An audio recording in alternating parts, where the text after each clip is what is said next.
we're all together and about to start, just I so, appreciate that. yeah, that'd be nice. just so there's, no banter or jokes that are on the live feed. Not that we joke about anything inappropriate, but just to make it a clean start. That's all. I don't want you guys thinking I'm wasting time. And about to start, just so. Hang on, almost there. YouTube is up. Let me get the Facebook rolling.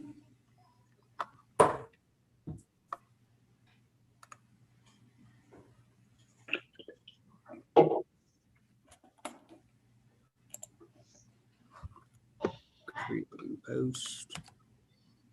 Happening now. Okay. Okay, we are live on YouTube, live on Facebook. Mayor, you are free to call the meeting to order. I'm also bringing Councilwoman Rice. She just logged on. Okay. And all of our recordings are going. We're live.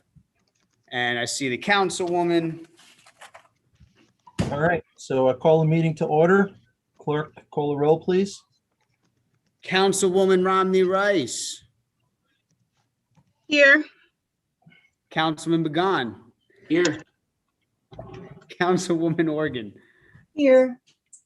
Councilman Kaplan. Here. Deputy Mayor Schwartz. Yes. Deputy Mayor Katz. Mayor Dunleavy. Here.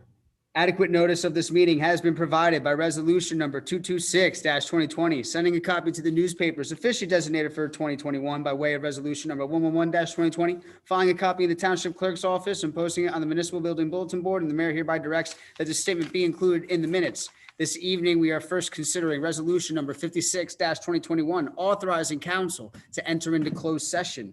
Be it resolved by the Township Council of the Township of Teaneck, pursuant to the provisions of the Open Public Meetings Act, the Township Council meet in closed session to discuss the following subject matters: body camera report, swim club, Glen Point, legal issues or opinions regarding any items of the open session agenda, litigation updates in Oprah, subsections 4, 5, 6, 7, and 9, and be it further resolved that as precisely can be determined at this time, the discussion conducted in the said closed session can be disclosed to the public upon taking final action thereon, or upon provided disclosure shall not violate the attorney-client privilege or constitute an undue invasion of privacy.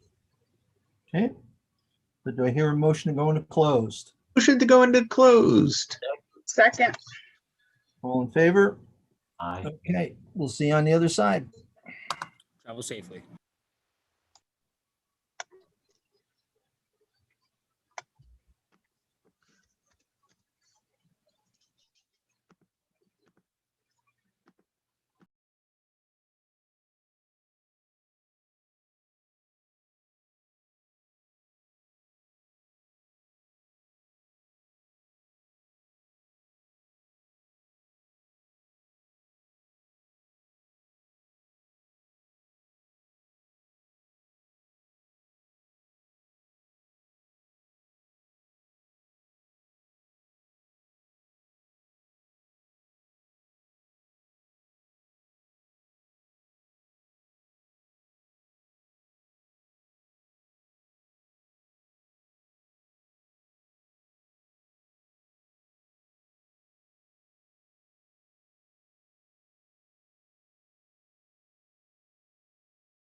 All right, who are we waiting for? 1, 2, 3, 4,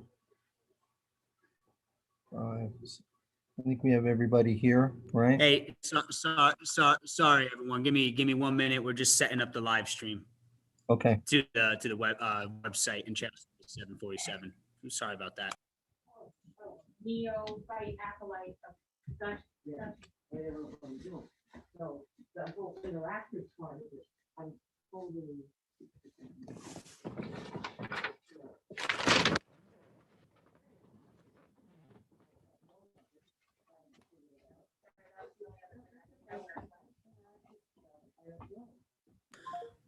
All righty, starting the Zoom recording. We're live on YouTube, live on Facebook. Internal recording is rolling. Mayor, you can open it up whenever you'd like. okay. Please rise for the Pledge of Allegiance. I pledge allegiance to the flag of the United States of America and to the republic for which it stands, one nation, under God, indivisible, with liberty and justice for all. What happened here? Oh, Councilwoman Rami Rice. Muted, miss. Here. Councilman Began. Here. Councilwoman Organ. Here. Councilman Kaplan. I am here. Deputy Mayor Schwartz. Representing. Deputy Mayor Katz. Mayor Dunleavy. here. Adequate notice of this meeting has been provided by resolution number 226-2020, sending a copy to the newspapers officially designated for 2021 by way of resolution number 111-2020, filing a copy in the township clerk's office and posting it on the municipal building bulletin board, and the mayor hereby directs that this statement be included in the minutes. Thank you, Doug. Good evening, everybody, and welcome. Tonight, those from Township Administration who are present include Dean Kaczynski, Township Manager, Doug Roussillon, our Township Clerk, Clarence Barnes, Building Maintenance Worker, Ron Goodman, Volunteer Cablecaster, and John Shadanian from the law firm of McCusker, Anselmi, Rosen, and Carvelli. The next televised council meeting will be a budget meeting this coming Thursday, March 18th at 7 p.m. Please be reminded that attendance in the municipal building is still by appointment only until further notice. Council met in closed session to discuss the following: body camera report, swim club, Glen Point, legal issues and or opinions on any item on the open session agenda, litigation updates, and Oprah. First up tonight, we have a presentation, Historic Preservation Commission update on most utilization. Doug, do you have the slides? Yeah, I have that. I'm bringing in the good doctor right now. Okay. Hello, everyone. Good evening. And whoa, what just happened here? Hold on, I'm getting back. Just lost it. There we go. Hello, everybody. Welcome. Thank you for inviting the Historical Preservation Commission to present where we are right now with our historical markers for parks and houses, which I am presenting on behalf of Dr. Michael Norris, who's at work tonight, and the other members of the commission. Doug, you ready? Yes. So again, just tell me, Dr. Hoffman, with the slides, and I keep freezing up a little bit. When else sees me freezing, But if there's something wrong with the slide, just be patient because it might be a connectivity issue. Okay, so let's get started and away we go. One Okay, second. all hang right. on, And we can start hang on, with, hang on. Sorry.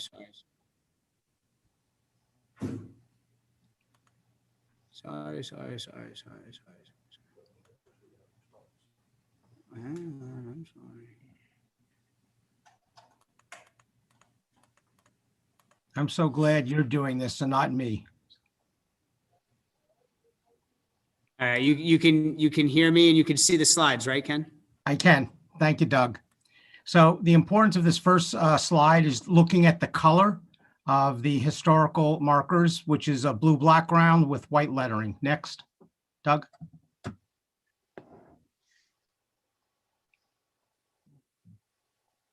These are the members currently on the Historical Preservation Commission. We clearly need more members to do the active work of this commission. And so please, if you are interested, please make the applications to Township Manager Kaczynski and to the council. And I also want to thank Mayor Schwartz for all of his input during this period of time, a lot behind the scenes, as well as Councilman Keith Kaplan, who acted as our unofficial historian as we are trying to track down a lot of the history of Teaneck. Next, Doug.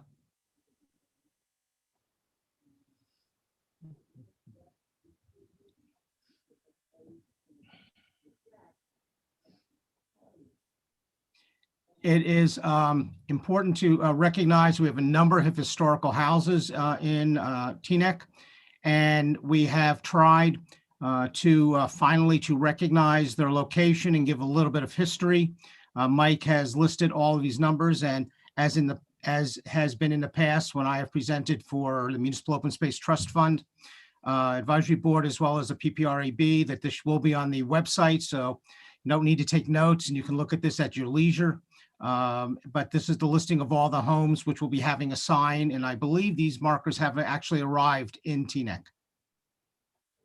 The company that is doing them all, Seward Studios in Ohio, does markers throughout the country. They're the #1 historical marker manufacturer in the United States and also do a lot with the federal government.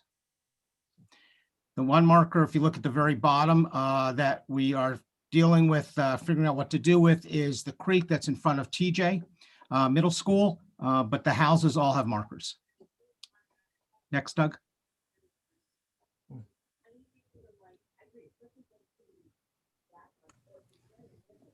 Three years ago, when this was initially presented by the Municipal Open Space Trust Fund Advisory Board for the $85,000, which was requested for doing all three of these projects, the council was kind enough to approve $25,000. Actually, it was Councilman Ellie Katz who made the recommendation to let's see what we can do rather than put out all of the money initially. Let's see what can be designed and manufactured.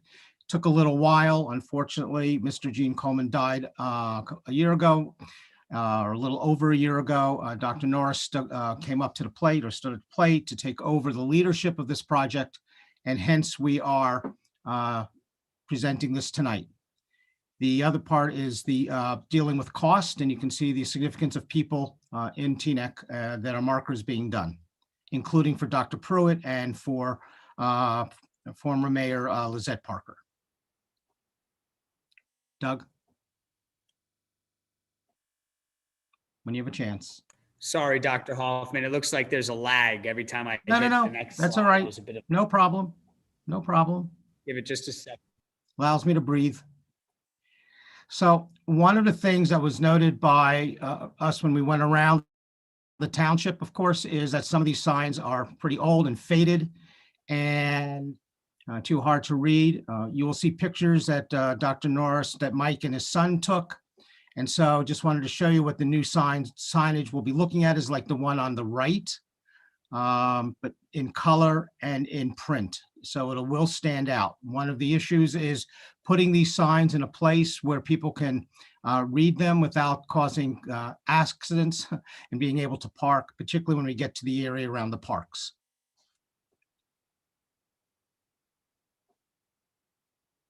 They're easily identifiable.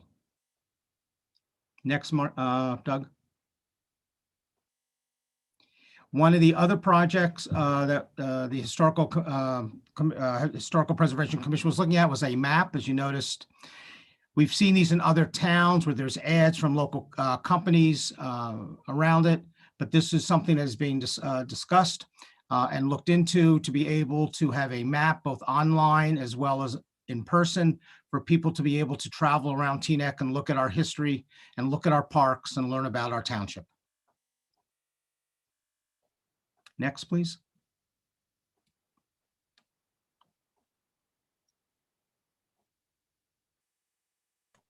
It's coming. It's okay. And under I'm not sure what the lag direction, is. and actually under Doug's direction, we are working the Historical Preservation Commission with the Chamber of Commerce and trying to get the sponsorships so that it can be produced within the next few months. The last one is dealing with the parks. As you know, we have a number of parks, 24, 25. I always lose count. And why are they named and what do they represent?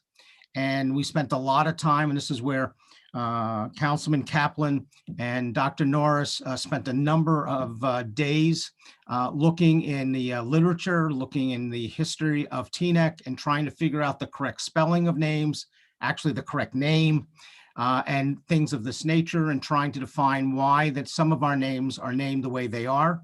The important thing to bring out is the signage for the parks will be, the recommendation is green with yellow to make it stand out and to be placed in an area which would be easily observable and safe.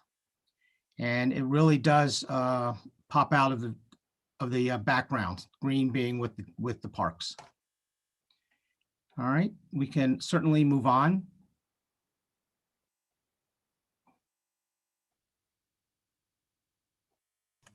Coming down the pipe.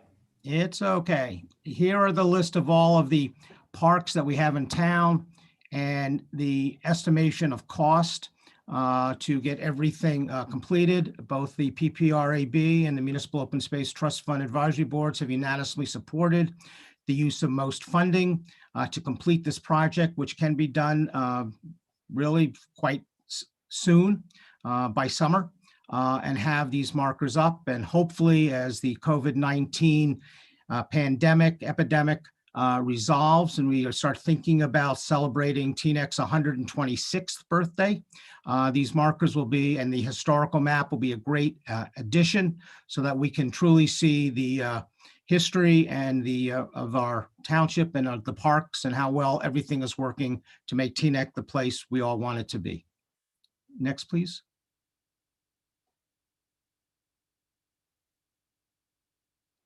The next few pictures are just showing the various parks and the pictures of the signage. The signage has been put up in all sorts of different times and eras. And we are certainly checking the spelling of names as well as location of the signs in order to make it the best that it can be and to make it as historically accurate as possible. Next, Doug.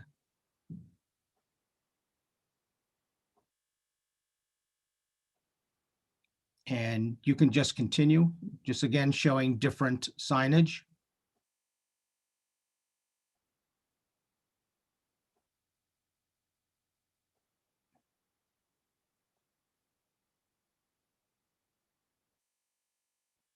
And we can continue again. Notice that they're all different. We're going to try to make them uniform so that they represent the parks in total for our township.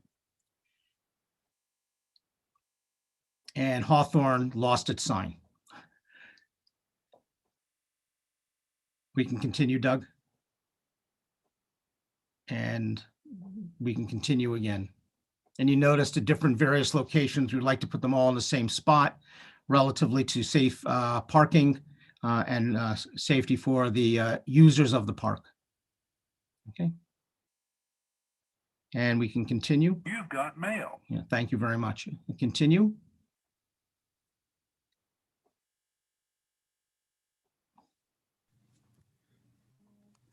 Is that Is that the last slide, Dr. Hoffman? That's the last slide. All right, if it is, that's fine. So in summary, this has been a presentation from the Teaneck Historical Preservation Commission with the support of the Municipal Open Space Trust Fund Advisory Board and the PPRAB to show what our plans are, where we are in updating the historical markers for our historical houses, homes, and parks.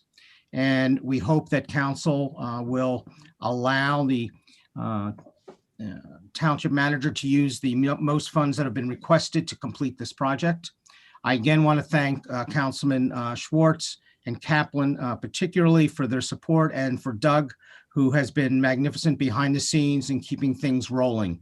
It's taken a lot more time than one has expected. And I also have to thank Dr. Mike Norris, who is an art historian, for taking this project to heart. And he has spent a lot of his free time over the last 2 months getting this done. And we all owe him a lot of thanks. I'll take any questions that you have, and we'll Any go from there. questions from council?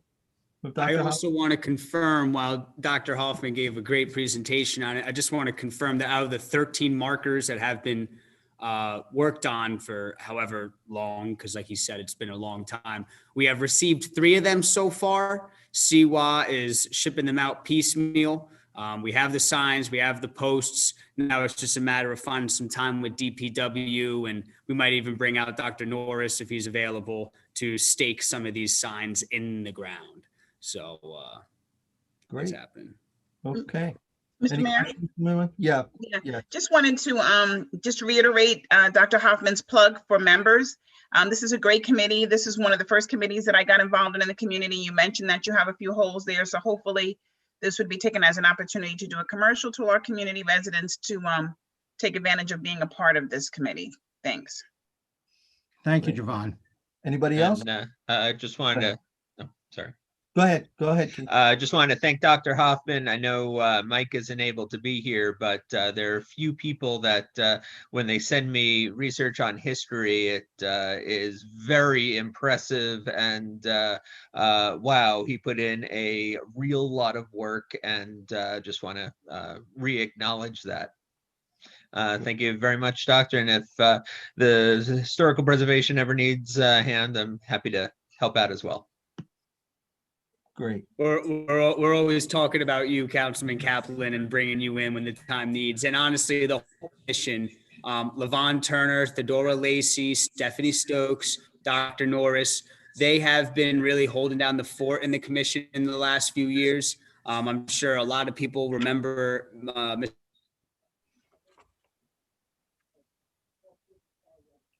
You froze, Doug. it's Doug, been I'm- rough since their passing, but we're back on track. Okay. All right. Anyone else? Okay. Oh. Just a go quick ahead. question. The Yeah. markers are green and yellow. The new park signs are going to be blue and white. Houses, blue and white, parks, green and yellow.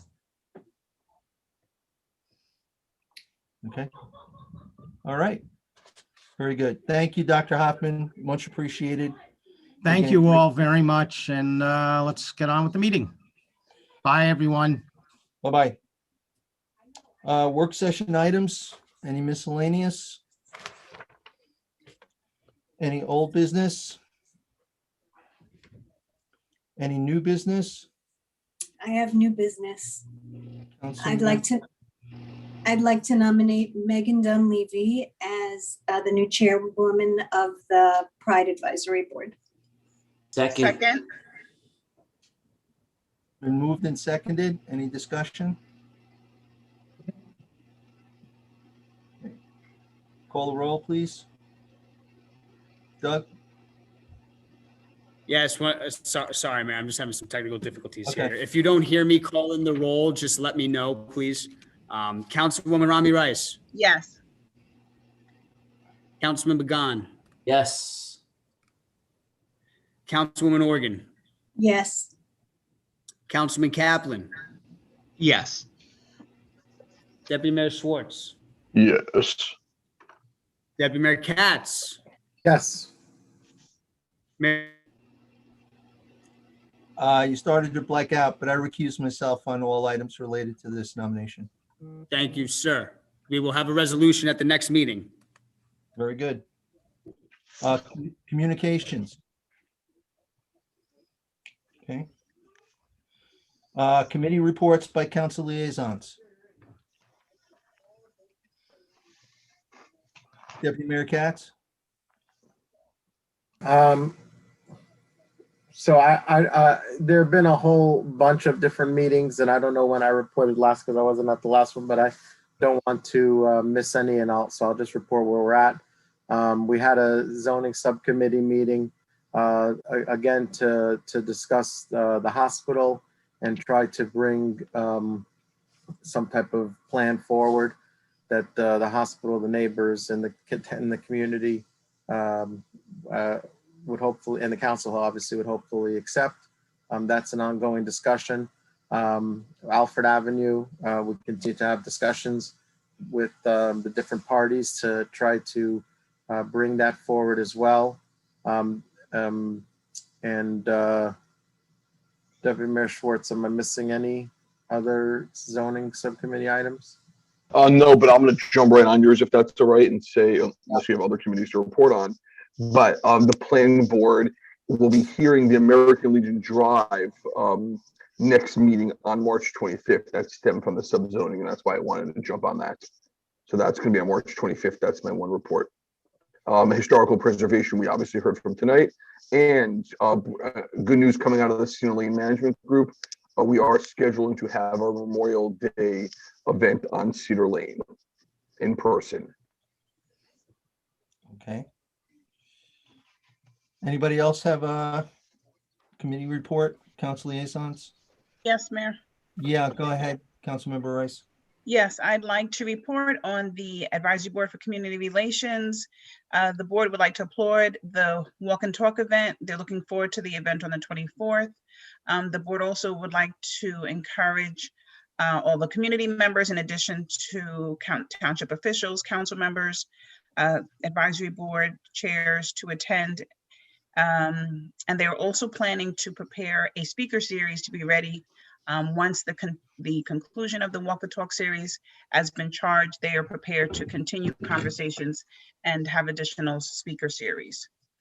The committee continues to work on homelessness in the community. Christina Pammy, who does work with the PTAs, discovered through the Board of Education that over 50 students in the district are food insecure and do not have a current regular address. They'd like to invite stakeholders to continue to support these families, houses of worship, food pantries, to make sure that these families' needs are provided for. They'd also like to make sure that we put on our calendar the 2020 awardees of the Maddie Feldman Award, so that we can hopefully put that on the calendar for presentation for an upcoming meeting, if we can get a date for that. Additionally, the Youth Advisory Board is continuing to plan for their civics event. They are working with the school district. In addition, I'm working with the Chamber of Commerce. Their event is a Dream Catchers initiative, which will connect students to business owners in the community. So that's an additional report. And that concludes my report. Councilmember Rice, could I just ask you a question? When is that civics thing? Do we have a date on that? I don't have a date just yet. It's going to be April 11th, Councilwoman. Is it? Thank you, Doug. Ben and I decided on April 11th. It's going to be a Sunday, 4 to 5:30. 4 to 5:30-ish p.m. It will be taking place. We're going to have members of our Board of Education. Dr. Irving will be in attendance. Mr. Kaczynski and myself will be in attendance. Only 3 members of council could come. I know Councilwoman Rami Rice and Mayor Dunleavy. And I think the third person might have been called dibs on by Councilman Kaplan. But we'll duke that out offline. But yeah, it's going to be April 11th. It's going to be a great time, Sunday evening. Great. Great, thank you, Doug. Thanks. Doug. Okay, great. Anything else, Councilmember? No, that's it. I'll ask this question in a little later. All righty. Anybody else have a report, liaison report? No? Okay. We're going to move on to council listed. First one, proposed resolution urging waiver of cost share requirements for COVID-19 federal aid. Councilmember Pagan. Thank you, Mayor. As we all know, this pandemic has hit us hard physically, emotionally, and financially in Teaneck, and getting every dollar back possible from the federal government helps, which is why I was hoping we could walk this resolution on tonight. If my colleagues on council approve, this resolution urges the waiver of cost share requirements for COVID-19 federal aid, and it is a resolution that is sponsored and proposed by the New Jersey League of Municipalities. What do you guys think? Is it okay if we add this on tonight as a walk-on? Does anybody have an objection? I'm in favor. In favor, but I just, hopefully, as our policy dictates, we'd like to do less walk-ons so that we have opportunity to review this information. So just for future reference, it would be great if we could minimize our walk-ons. I second that limiting. You second limiting or not limiting? Mark? I agree with Councilwoman Javon Rice. Oh, okay. I think as a council, we should read the things in our packet, and if they're in our packet, it's fine to walk it on with a motion. We've had this long-standing conversation regarding walk-ons and changes to our agenda, and I'm just trying to be consistent with what we have indicated in previous meetings. Well, just no, this wasn't added recently. This was added over a week ago. And, and if we can talk a little bit more about it, I would love it, because do you guys prefer if I just ask Doug to list them? Because what I like doing is talking to all of you guys to see how you feel before I add something. But if you guys are okay with my just asking Doug. I want to interject real quick there, Councilman, and I know John could piggyback if he would like. I'm kind of speaking his piece right now, but you, as a council member, to my knowledge, you can't list a resolution unless it has since been discussed by council first. So that's where the motioning for a walk-in occurs. But what I do want to clarify is that for this council listed item, Councilman Pagan did provide me with the language that he wanted to use. He took out another municipality or county's name to interject Teaneck in there. I made sure to include that in the packet because I also agree with you, Councilwoman Rami Rice. I being the person who builds the agendas, I hate last minute additions. What I'll tell you is what I've used in other organizations to try and curtail this. Think in terms of, if you're bringing it on, is there an absolute time sensitivity? Obviously, we hear stuff at the last minute and there's a time sensitivity to get it done. And does it have an adverse financial impact on the township if we don't bring it right in right away? Those were the two rules that I've used for myself and two rules that I've used in other organizations. Mayor, I believe those are the rules that we indicated previously. To be honest, we didn't do that formally. I mean, I have brought it up before, but we haven't done it formally. Councilmember Kaplan first, and then Councilmember Pagan. The only thing I want to say procedure-wise is that the purpose of that is that we don't get things for the first time at a meeting, not have a chance to peruse them, understand them, and then suddenly get asked to vote for them.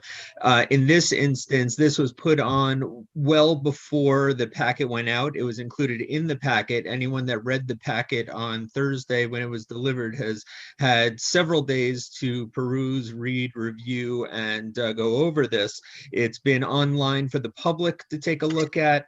Anybody that has seen anything on our agenda had the ability to see this, and therefore I agree with the mayor and everybody here that we shouldn't be adding things last minute that people haven't had a chance to go through. But if something has been on since the packet went up, I don't see that as the same category of merely moving it from the front of the packet as council listed to motion that it be included in the consent agenda.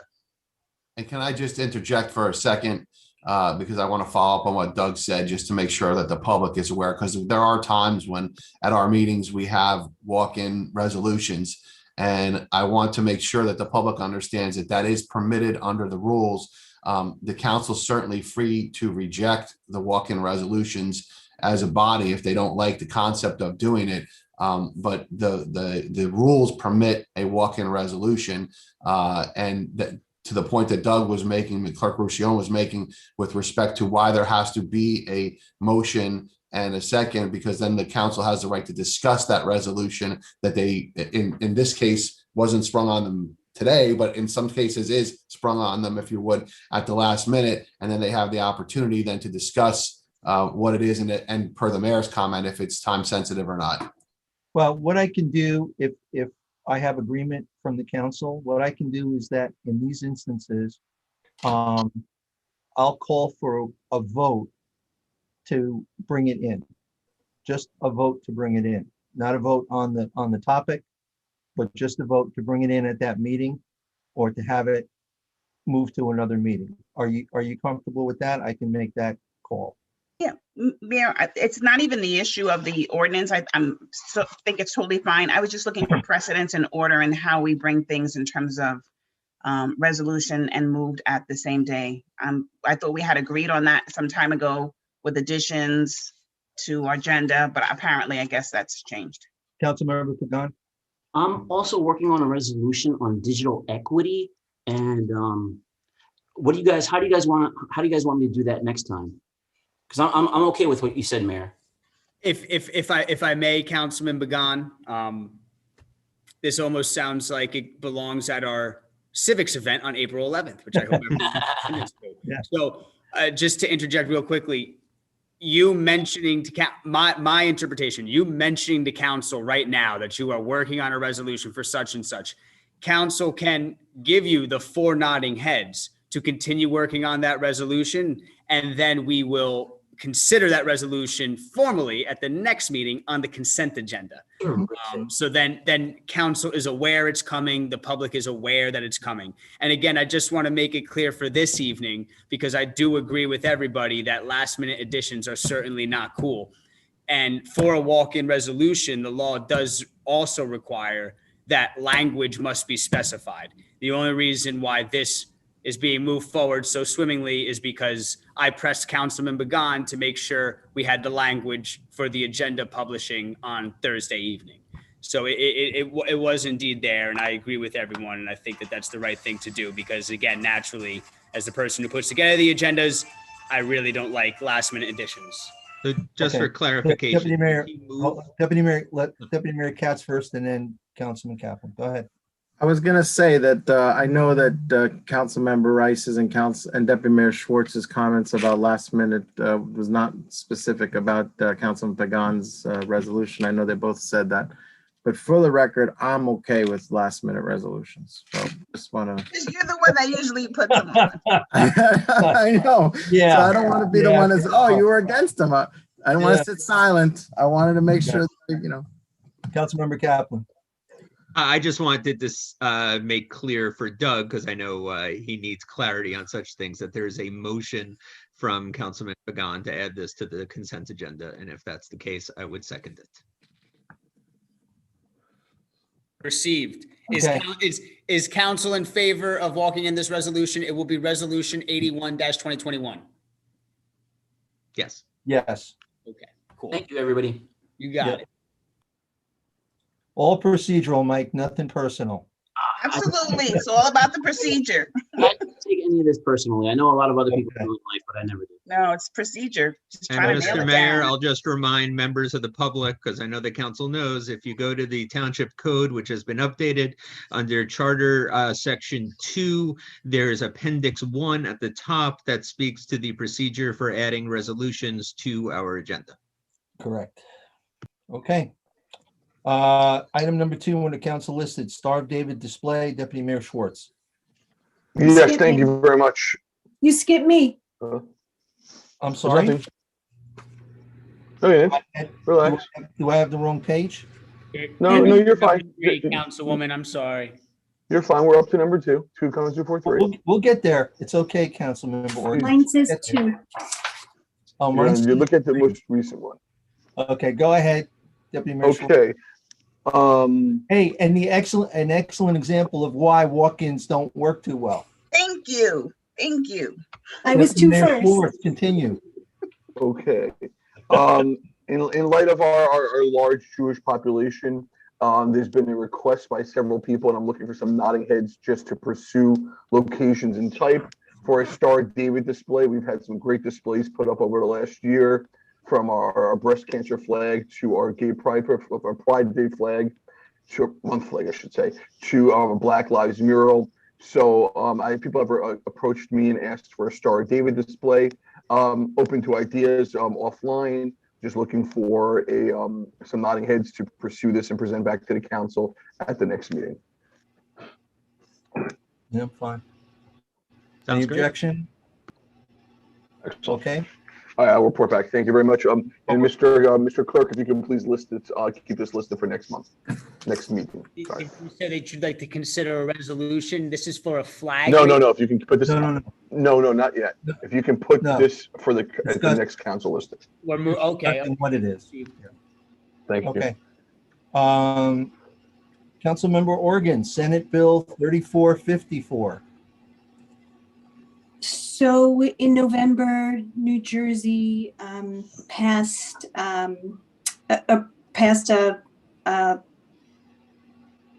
in November, by 70%, New Jersey agreed to legalize marijuana for those 21 and over. And along with that legislation came Senate Bill 3454, which discusses marijuana and alcohol in those under 21. I was very passionate when I read the legislation, and I couldn't express my feelings. I have a 19-year-old daughter and a 16-year-old daughter, and we received a resolution from the town of Seaside Heights, which really resonated with me and put my feelings into words. And I would like to send that along. I feel that Senate Bill 3454 is an irresponsible piece of legislation.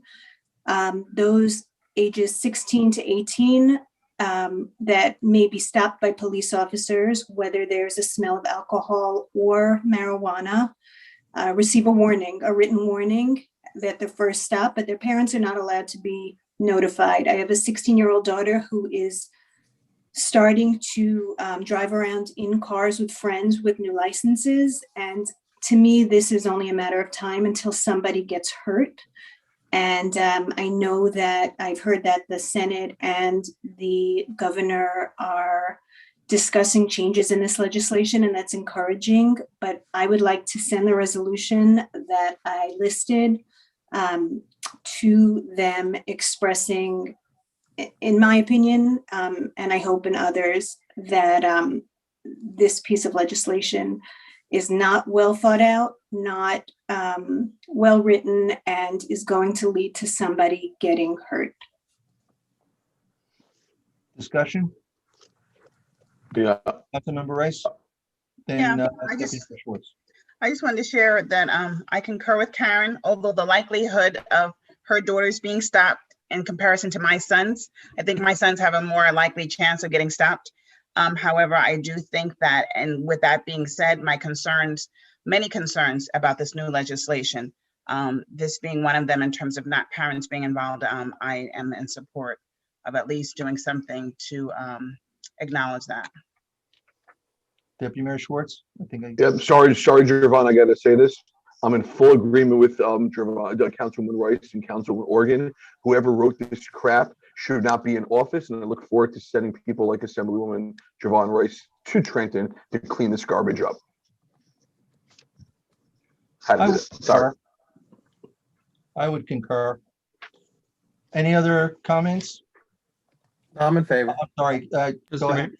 I'm sorry, yeah. I find myself in agreement with all of my colleagues. Councilwoman Organ is absolutely correct that as parents, we should know when our children are stopped with marijuana or alcohol. Councilwoman Rice is absolutely correct that we have seen many times where stops with no marijuana actually in the vehicle wind up having people pulled out of cars and detained. And Deputy Mayor Schwartz is absolutely correct that this legislation is horrible from many perspectives. My only concern here is that the resolution that was drafted to deal with this seems to go a little overboard in what it's asking for. If we're willing to draft a resolution that says parents should be notified and that the police should have discretion to go and deal with what they deem to be a threat, I'm absolutely on board. I just believe that this particular resolution goes a little too far in some of the things that it says in the clauses. So let me ask Councilmember Oregon, because she brought it up. Would you feel comfortable with us then writing our own resolution covering the things that you want covered? I'd like, because they're considering this now, and I know we already had the discussion on walk-ons, but I would like to get this out now. I think the tone of the resolution is that the Senate bill needs to be changed. The legislation needs to be changed. And so I don't want to wait. I'd like to send it out now if we have the votes. And I don't think that the Senate is going to take the resolution and respond to it word for word. I think it's getting a sense of how we feel as a township. And I think that's important. And I think the timing is important right now. I would hope that they would change it sooner rather than later. Let me make a suggestion. Instead of having to go through a resolution process, if the council is in agreement, I can sit down with Councilmember Oregon and I can draft a letter on behalf of the council that can be sent to the legislature and get it done right away. I mean, that's one method that we could use instead of trying to walk in something we're going to wordsmith right now. And if you do that, Mayor, you can send me that text. I'll place it on the letterhead. I'll seal it. And Right. we could send it out this week. We can send it out tomorrow if you guys were to bang it out tonight too also. Will Councilman Kaplan write it tomorrow? I will ask For you? because I'll be For me, doing vaccines all day. So, me too. so I just want to be clear. You have a right to, include it right now if you want. you have the right to say it again. I mean, if she really feels strongly, I don't want to pressure anybody into not including it. I'm more than willing to put in the work to have it go out tomorrow if you'd like. Otherwise, And just so council and the public is aware, sorry to cut you off, Councilman Kaplan, the language that she is talking about starts on packet page 32. That's in there. And that's, I guess, the resolution from Seaside Heights. So obviously it would be nearly identical, except taking out Seaside Heights and put it in Teaneck. Just so everyone is aware of what it would be. I'm okay working on language as long as we get it out this week. Okay. Okay. This is what we're gonna do. Letters are more red. If you're comfortable, we can take this resolution. I'm gonna ask Councilmember Kaplan and Councilmember Organ to work out the wording. Okay. And if we're all in favor of it sounded like we're all in favor of the intent of what we wanted it to do, what we wanted it to say, we can then send it out as quickly as possible. Is that comfortable That for works. everybody? Okay. sounds good. Okay, so Councilmember Kaplan and Oregon get together with Doug and get that done and get that out. Okay? All right, great. Thank you very much. Thanks for bringing this up. That's important. Okay, item 4, walk the talk lectures. As you know, we had one, we had the first of 2 last week. The numbers I have were that 183 were registered, 83 were present, and we currently have 49 registered for the 24th, which is a less lecture, more workshop type format. I was very pleased with the questions, very pleased with the comments and the ideas. And I'm really looking forward to seeing what comes out of the one next week. Javon, you have anything to say about Yeah, it? just wanted to add that, we did have a decent attendance, and while it's still a week ahead, I really hope that people would join in. And I know that all the council received a letter from a resident, actually someone from community relations, really trying to encourage all of us to attend. I think it would set a great precedence if we were all there to participate. And they're going to continue to invite, houses of worship, other community groups, because it's a really good opportunity for dialogue. And then also noting that community relations, as I mentioned earlier, has plans to continue these conversations. Right. An opportunity to work on our soft structure, just as we work on our physical structure. And whatever comes out of the workshop materials in terms of work items will be given to the advisory board on community relations to discuss and fold into what they're already working on. When I met with them, I don't know, November or December, Javon, I forgot which, that they are already working on some of these types of things, including, I know they were planning on a bigger forum if we can get face to face by the early fall. Yes. So I want to put that out because I don't want people to think that this is a one and done. This is an ongoing thing that we're going to try to create avenues to increase trust, increase listening, and increasing the ability to talk to each other in a way that is far more meaningful and less accusatory, less at people and more with people. My hope, and I'm going to tell the group on the 24th that what I would like people to think of is not whether or not you're from the Black community, the white community, the Jewish community, or the Latino community, or wherever, Muslim community. You're there because you're a Teanekian. And we all talk in terms of us being a Teanekian. That's where we have to get to. So I'm very pleased with what happened after the first one, and I look forward to the second. Any comments? I just want to put that up. Councilmember Organ? Just, Javon, if you could pass on to community relations. I was on the call. Some of us were on, but you couldn't see us because we were in the audience. But I attended and enjoyed and look forward to the next one as well. Yeah, I think I saw that in your response, but I'll relay that to the committee. I believe Councilman Kaplan was on it as well. So okay. Also just wanted to add that we have a number of residents, including our youth, that have been involved in the organization of the next meeting. So this is something that has taken into consideration a lot of our own Teanekians, so that this is germane to us, that it's not something that was just, taken from another place, so that they really are, vested in working in this. And we already do have a lot of grassroots groups that have already done some things. So we're looking for this to really be something to move us forward. Okay. Last item, lighting review for PSE&G lighting, Councilman Kaplan. I'll just say, related to the last item, I was on the call, and I did not want to make it about me, and I have no intention of asking to be on the call, but to the extent it's helpful to see buy-in from our council, I'd certainly agree to such a thing if the committee wanted to acknowledge we were there.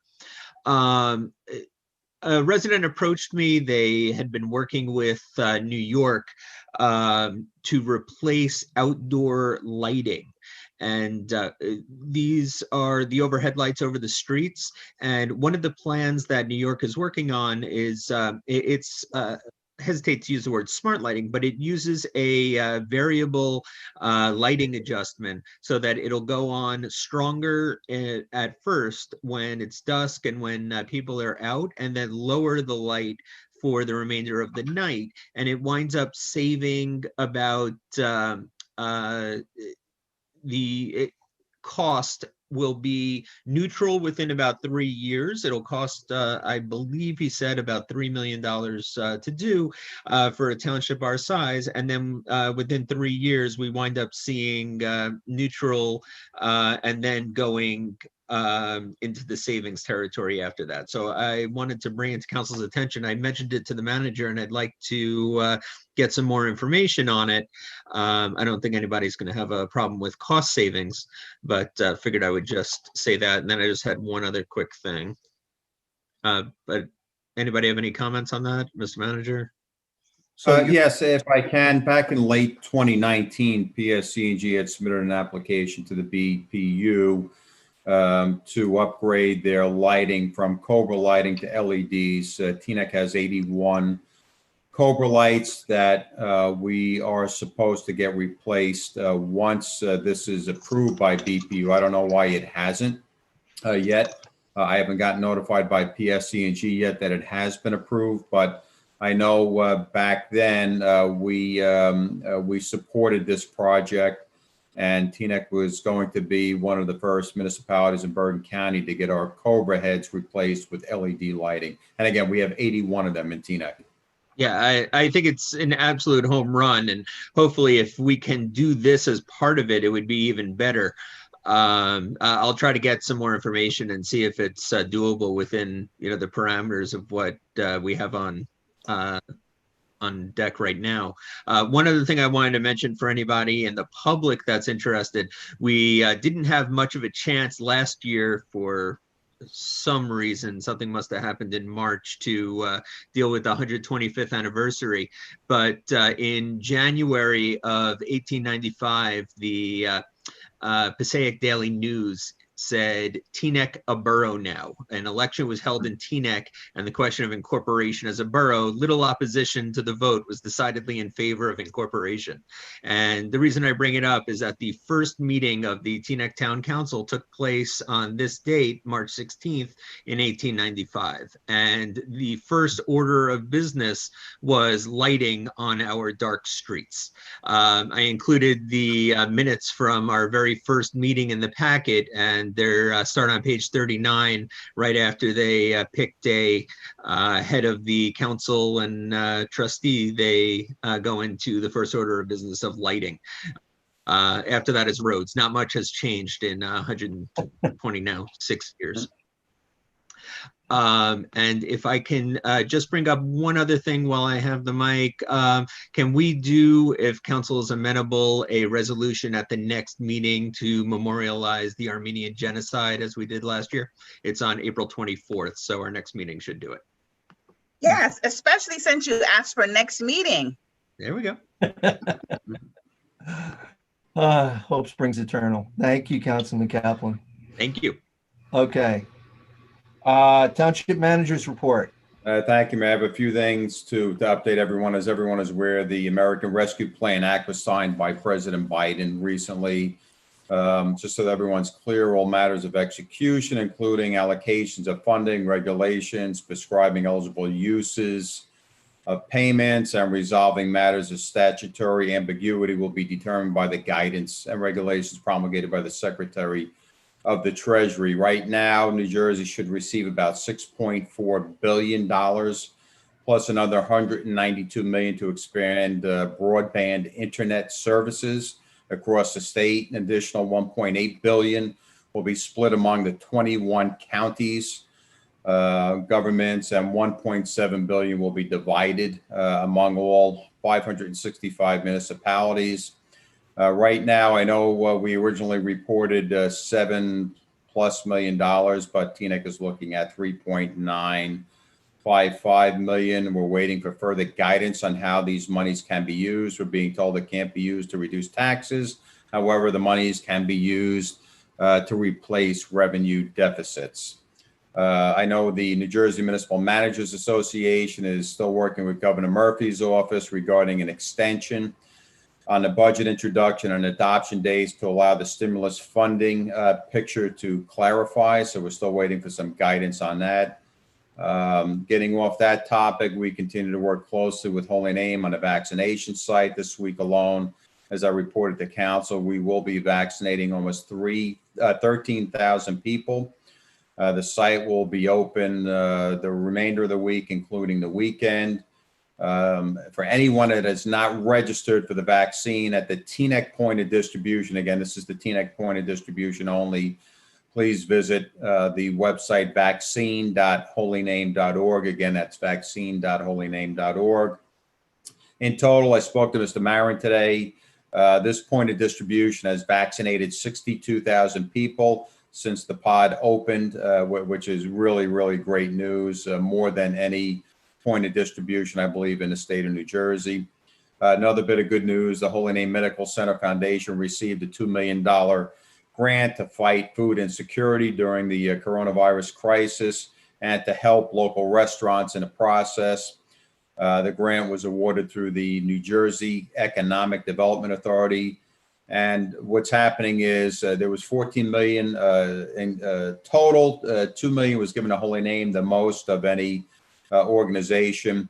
What Holy Name is doing right now, they're using this money for local restaurants to distribute meals to the community and for people that have food insecurity right now. In Gym 2 at the Rota Center, that's being used to distribute food to those vaccinated before they leave the facility. So not only are you getting a shot, you're getting food to go. And they're also feeding all the workers that are participating in the vaccination process. The food is being prepared by local restaurants using the grant money, and we'll continue to do that until all the grant money is exhausted. I say this every meeting, any resident can get help with scheduling an appointment from the state of New Jersey by visiting their website, which is covid19.nj.gov/vaccination help. And there's also a hotline number for the state, and that's 855-568-0545. The number for TNEX hotline remains 201-837-4840. And we will help any TNEX senior or person with special needs who requires assistance with the registration process. We still continue to get calls at that hotline number. As of this morning, the township has 3,111 cases of the coronavirus. This is an increase of 267 since my report on February 23rd to the public. That's a daily average increase of about 12.71 per day. We have 117 deaths now. Again, this is a good reminder to continue social distancing, the wearing of the face mask for now, and practicing good hygiene to prevent the spread of the coronavirus. We're not done with this yet, so everyone has to remain vigilant and responsible. Just a couple updates from the governor. Effective March 19th, restaurant, bars, casinos, gyms, barbershops, salons, amusement venues, other personal care businesses, and other indoor recreational activities can boost capacity to 50%. Again, that's 50% as of March 19th. Outdoor gatherings will climb to a 50-person capacity, up from 25. Again, that begins March 19th as well. Indoor gatherings will increase from 10 to 25 people on March 19th. New indoor and outdoor limits don't apply, of course, to religious services or ceremonies, political events, weddings, funerals, or memorial services, since they have the higher limits. I will be extending through special order an extension on outdoor dining. It's going to remain in effect until November 30th or until the public health emergency is lifted. I've been in touch the last couple days with Cedar Lane Management Group, as well as Colonel McGilchrist, who's our Patriotic Advisory Board Chair, regarding the Cedar Lane Street Fair, the Memorial Day ceremonies that take place on the Municipal Green, and our 4th of July parade. We are making arrangements to have these events in hopes that these restrictions are lifted, and I anticipate they will by Memorial Day. I think it's important for the community to have these events. I'm looking forward to it. And so we want to prepare. We want to make sure we're ready to have them when the governor gives the go ahead to do it. We don't want to be behind the 8 ball. I've spoken to my colleagues in other municipalities, and they're doing the same thing, making the arrangements now in hopes that the governor will lift some of these restrictions. A couple other things. Our CDBG application was submitted for COVID-19 reimbursement costs, totaling almost $100,000. I'm confident we're going to receive reimbursement for that. That covers many things associated with the point of distribution, including salaries, staff, part of my salary, part of the deputy mayor's salary. So I'm confident that we're going to receive those funds, those reimbursements. DPW road crews are out there every day filling potholes. We have a roller from Bergenfield that we're using to smooth the larger ones. DPW is going to be installing 5 bicycle racks in Voti Park very shortly. 2 will be at the soccer field, 2 at the football field, and 1 will be by the new exercise facility. DPW is beginning to repair the underground electric lines to the baseball field lights. We've been in contact with our LSRP, JM Sorgi. We have a contractor that will be digging the trench as well, and we'll get those lights repaired for the baseball field as soon as possible. Another bit of good news, CSX will finally be repairing the culvert at the end of Palisade Avenue by the Minot School. They tell us work is scheduled to begin sometime this spring, and that should alleviate a lot of the flooding they incur when we get those torrential rains. Another thing to point out, New Jersey Department of Transportation has advanced the Route 4 Hackensack River Bridge project into the preliminary engineering design phase. Again, this bridge, of course, borders Teaneck and Hackensack. DOT proposes to replace the bridge and reconstruct the approach roadways with a widened section to improve traffic flow by providing standard lane widths, adding auxiliary lanes, and improving left shoulder width and sidewalk width. I have a meeting with them taking place next week to discuss this with Hackensack as well. It's a major project. They're looking for some easement relief from the township for our side. I have submitted the information to Mr. Shudanian's office, and they're reviewing it as we speak. And I mentioned to council also that the Mine Hill recycling location is no longer taking the township's recycling goods, as long as many municipalities who are using that site in place of Atlantic Coast Fiber, which burnt down in Passaic.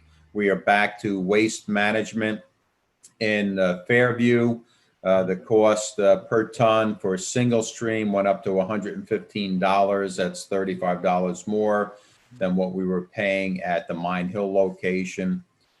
Some of the additional projects that are moving forward, including the purchasing of picnic tables for the field house, game tables and chairs at Voti Park. That's in the works.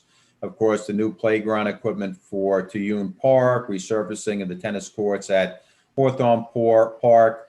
We're really moving forward with the new bandshell design at Voti Park. That's going to be a great addition. The new addition bathroom facility at Phelps Park. The municipal building demolition is moving forward in the basement. We propose a new municipal roof at the municipal building, gutter and window replacement. That'll take care of some of the water leakage that we have. We'll be able to repair that ceiling on the main floor of the municipal building. I want to get a new ADA door, that ADA compliant door for the municipal building. Right now, it's not. I'd like to get a new sliding door. That's going to be part of municipal building upgrades. We have work that's going to begin at Station 4 at the fire department. That's to upgrade some desperately needed facilities, bathroom facilities for them. What else do we have? The electric charging station, that's going to be installed this spring in the municipal parking lot. We're going to be milling and resurfacing that lot as well. We've been working with the police department and engineering. They're designing engineering's designing a parking lot that should give us a few more parking spaces. The punch list will be finalized in the spring for the Teaneck Road streetscape. The new tax map is almost complete. It's about 70% done. And we're just finalizing the 2020 road resurfacing project and design. And again, that calls for 32 municipal streets to be milled and paved. We have 1 alternate, and we have several CDBG projects, road projects that will be taking place as well. So despite everything going on with the coronavirus, we are moving forward with some important projects. End of report. Thank you, Dean. Thank you very much. Township Attorney's report. Good evening, everyone. As discussed in a closed session, there's nothing further to report than what we talked about there. Thank you. Okay, thank you. All right, we'll move on to formal meeting items. Township Clerk, can you read the titles of the ordinances into the record, please? Yes. Can everybody hear me? Yes. Mhm. Okay. So we are considering for adoption this evening, council, ordinance number 8-2021, which is a refunding bond ordinance. Refunding bond ordinance authorizing the issuance of not to exceed $8,250,000 aggregate principal amount of refunding bonds and or refunding notes by the township and the county of Bergen, state of New Jersey, for the purpose of paying amounts owed to various taxpayers for tax liabilities resulting from settlements and judgments of property tax appeals and approaching the proceeds of such refunding obligations to such purpose. Ordinance number 9-2021, amending section 2-110 of Article 15 of Chapter 2 of the Code of the Township of Teaneck respecting public participation at meetings of the Planning Board and Zoning Board. Ordinance number 10-2021, amending section 36-32 of Division 5 of Article 2 of Chapter 36 of the Code of the Township of Teaneck relating to the designation of bus stops along State Highway Route number 4. And last but not least, ordinance number 11-2021, establishing salary ranges and classification of positions for municipal employees in the Township of Teaneck included within the Firemen's Mutual Benevolent Association, local number 42 of Teaneck for the years 2020 through 2023. Those are the ordinances we are considering for adoption this evening. Okay, thank you, Doug. I'll ask Motion to council approve. if anybody has any comments. Second motion. Second. Okay, That was Hello. hold on. Okay, Open it up to good and welfare, I believe. Huh? Procedurally, Oh, Mr. guys. Mayor, stop. I'm going by the agenda. I'm asking you if you have any comments first about the ordinances. Go ahead, Keith. I just wanted to say procedurally, I believe we should make a motion to adopt them and then have the discussion after the motion was made. Okay, that's fair. Motion to adopt. Second.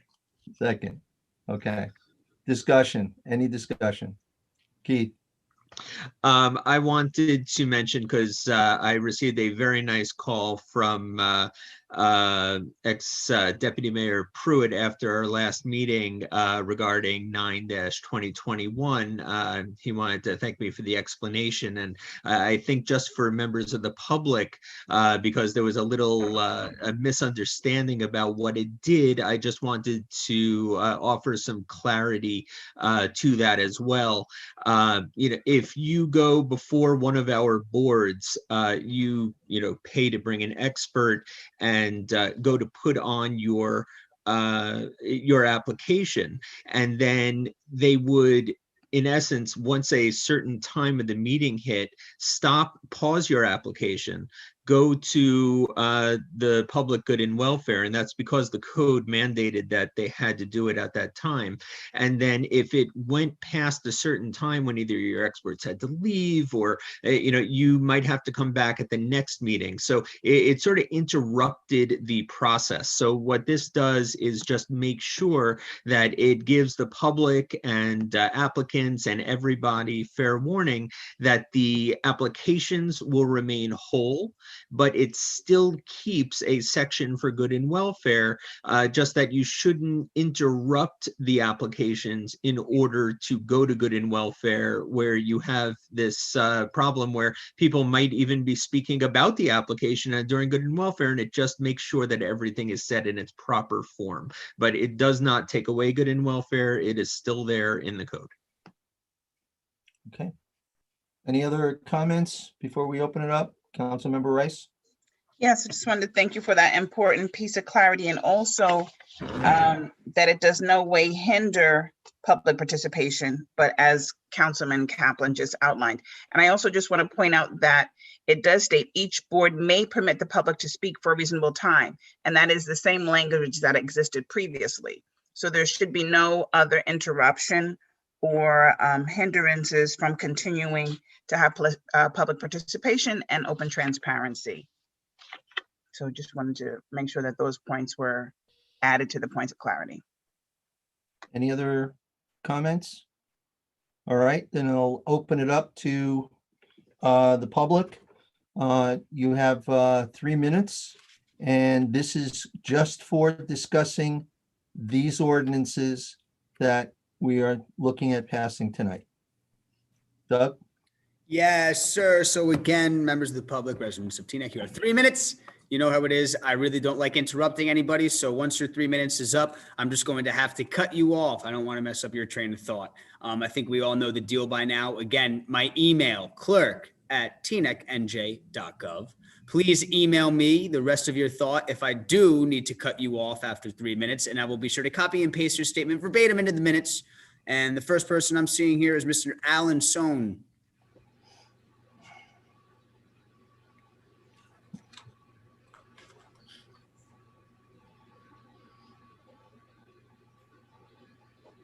Can you hear me? Loud and clear, sir. You have 3 minutes. Ordinance 8, as in $8 million. $8 million.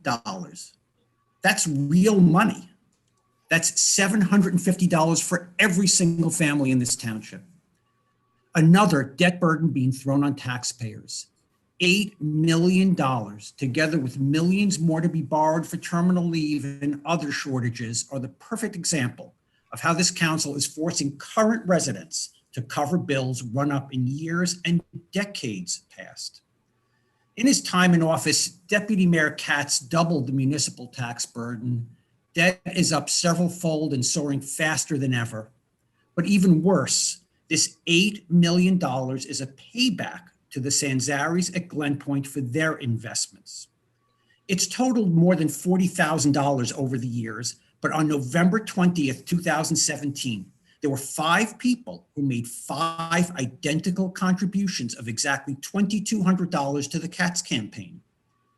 These 5 people were Ben Sanzari, Joni Sanzari, Karina Sanzari, Ryan Sanzari, and David Sanzari, a mix of company executives and their spouses. Together with the check from prizes for $1,000, they made a very generous inslee to provide the Sanzaris with an investment of $40,000 is pretty spectacular. But more spectacular is what Mr. Katz has done with the investment in the Katz machine, which he uses to help himself and his agenda. 2008, Kaplan elected. Another year and another smear. And the Sanzari money funds the efforts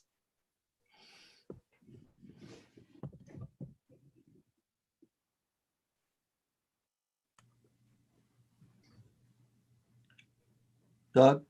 Yeah, Mr. Sohn, it appears that you've frozen. I'll give you another second here to unfreeze.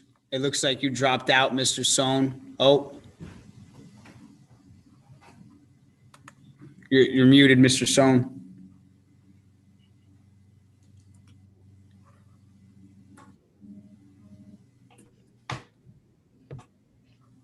Mr. Alan, you're muted. Sorry, Mr. Mayor, I suggest that whatever he says gets taken to the prosecutor instead of we move on. Okay. I don't think this is, it's not for this, it's not for this forum. I'll make him, he can send it to the prosecutor. Mr. Sohn, I apologize. It seems that you broke up and dropped out quite a bit. You have my email address. I will happily include your statement in the minutes. Yeah, that's from God.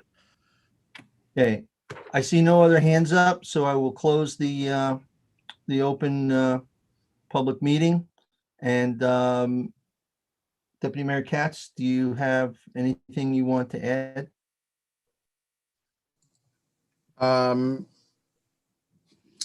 Well, first of all, I appreciate the comments from the birthday boy today. And I want to say that I will be abstaining, and as I have on this tax refund that he sued the Township of Teaneck to get. Like some residents that sue for their tax refund, I believe Mr. Sohn was one of them. Unfortunately, This is what has to be done. I won't weigh in on the settlement because I was not involved in any of the discussions of the settlement. And I don't know, Mr. Shedanian, if you want to add any other color to this. Yes, I would love to, Deputy Mayor Kaz. And I want the public to know that the appeal of the Glen Point Hotel was the largest tax appeal case in Bergen County history. That is the preeminent hotel in Teaneck, and it's in Teaneck. It's the preeminent hotel in the county, and it is a significant piece of property and real estate.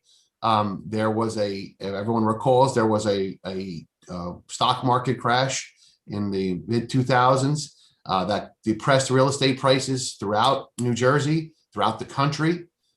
There was a tax appeal that began. They began actually right around that, couple of years before that, actually, and they continued on until the present. And as most large property owners do in the course of business, they file tax appeals on their property almost every year. This settlement, which was negotiated as a result of a trial that was handled for the township by the preeminent tax appeal attorney in New Jersey at the time, a lawyer named Steve Molstock, who's now retired, ultimately ended up in a award from the court that was significantly below what the Sanzari Enterprises were seeking. In an effort to try to put the entire litigation to bed, our township manager and myself engaged in a series of negotiations with the Sanzari company, which is the only course of action that was appropriate. And we're able to achieve a settlement that is far below what the plaintiffs were looking for in the case. And it's actually really a home run for the township in terms of the fact of the history of this litigation. So the fact that it's been bonded now for this amount of money means the litigation is going to be put to bed, and that the manager can probably speak better than I can, or the CFO if he wants to, regarding the cost to the taxpayers. But certainly this is a settlement that is going to be heralded by most of the legal analysts that look at tax appeals as something that is certainly in the best interest of the township, and certainly far below what the market value that was expected. Dean, did you want to say something? And then Councilman Kaplan. No, I just wanted to say again, we went in front of the local finance board last week. They unanimously approved our application. Again, as John mentioned, this is I felt this was a very good settlement. I came in on the back end of this. The numbers that we thought we would have to pay were far higher than what we're paying. This again puts it to rest up until 2019. So it allows me to budget appropriately. It was the right thing to do. I'm satisfied with it, and I think it was the responsible thing to do for the taxpayers of Teaneck. We set aside, Issa and I, roughly $600,000 or $700,000 over the last 2 years. I know it's not a lot, but that is something. But I'm satisfied with the settlement, and again, it puts closure to it, and it allows me to forecast our budgets for the future. Councilman Kaplan. Yeah, I don't want to beleaguer of this because we've spoken about it a lot, but for the benefit of the public, whenever our taxes are based on the valuation of your home, or in this case, the valuation of the hotel in comparison to everyone else. Whenever anybody rises or falls, everybody else gets adjusted a little bit here and there if they want to appeal. That is their right. And what an appeal does is create the appropriate amount for your property. And this township in particular could have, if they did what that individual mentioned, charge homeowners for years and years and years while this was going on, just to leave the money sitting there at times when interest rates were far higher than they are right now. Or we could bond this over the course of decades to come when interest rates are at near zero and the money is available. So, I mentioned at a previous meeting, I don't know if the clerk has it, just to throw up on the screen what our bonding looks like compared to municipalities around us. Teaneck is in a far stronger position. We're that blue line at the bottom. We're currently, compared to the average bonding based on valuation, near the bottom when it comes to Englewood, Bergenfield, Bogota, Hackensack, New Milford. We are near the bottom. So, I cannot say more how strong Dean's leadership has been here, how Isa as CFO has put us in a strong situation. And I'm very happy with our legal team that was able to get this so far closer to what we wanted than what, the Cinzeri group wanted. So yeah, I think it's a home run. Thanks. I'll jump in. I'm sorry if I don't, to also thank Deputy Mayor Katz. In the same 20 years, he actually instituted the hotel occupancy tax from the hotel, as well as a sewer tax, which most of it comes in a lot of it comes in the hotel as well. So I would be remiss if we didn't include that as well. Thank you very much. And sorry, and led the charge for the construction of two brand new hotels as well. Does anybody have an objection to hear from our CFO, Isa Abbasi? I see he wants to make a comment. Doug, can you let him in, please? Good evening, Council. I wanted to echo everyone's sentiments. Dean, John, add on to their comments if I could. Just 2 points. Ever since I became employed with the township in April of 2010, I can almost tell you for the last 11 years in the manager's budget presentation, the PowerPoint, one of the factors in every one of those budgets has been Glen Point tax appeal. So I'm glad that hopefully that can come off of that PowerPoint now at this time. Yes, it is a large amount, but at the same time, with interest rates being so low, provided we can go out for a 10-year note and eventually turn it into a bond, hopefully we can strike gold twice and get a low interest rate as we did this past summer. But also the only thing I regret that I wish I could have done with this settlement was be your CFO for years prior, where I really enjoy having sinking funds. And, that $610,000 or $618,000 that Dean and I had socked away didn't happen in one shot. It happened $300,000 a year for 2 years. If I wish I'd been in the position sooner, we would have had another $600,000 to $900,000 more. So it did go a long way in our hearing with the state last week when, they went over our financials and gave us the go ahead for this. So again, good job to everyone. I appreciate Dean, John, and the council's efforts with this. Thank you. Thank you, Isa, and thank you for your work for the council and for the township. Okay. Do I have a motion to adopt ordinance 8, 9, 10, 11, 2021? Motion. So moved. Second. Okay. Clerk, call the roll, please. Was that a motion from Councilman Kaplan? Yeah. Councilwoman Rami Rice, Yes. Councilman Bagan, Yes. Councilwoman Organ, Yes. Councilman Kaplan, Yes. Deputy Mayor Schwartz, Yes. Deputy Mayor Katz, He's going to abstain. Sorry, I'm gonna recuse myself or abstain from ordinance 82021. I'll abstain from all of them. okay. And Mayor Dunleavy. Yes. All right, ordinance is adopted, publications out and out tomorrow. All right. We're at the point now where the meeting is open to the public for good and welfare and any public input on any matter. Again, we need to remember 3 minutes. Doug will be taking care of this, so go ahead. Again, thank you, Mayor. Thank you, Council. Residents of Teaneck, it is time for everyone to speak on any matters on the agenda.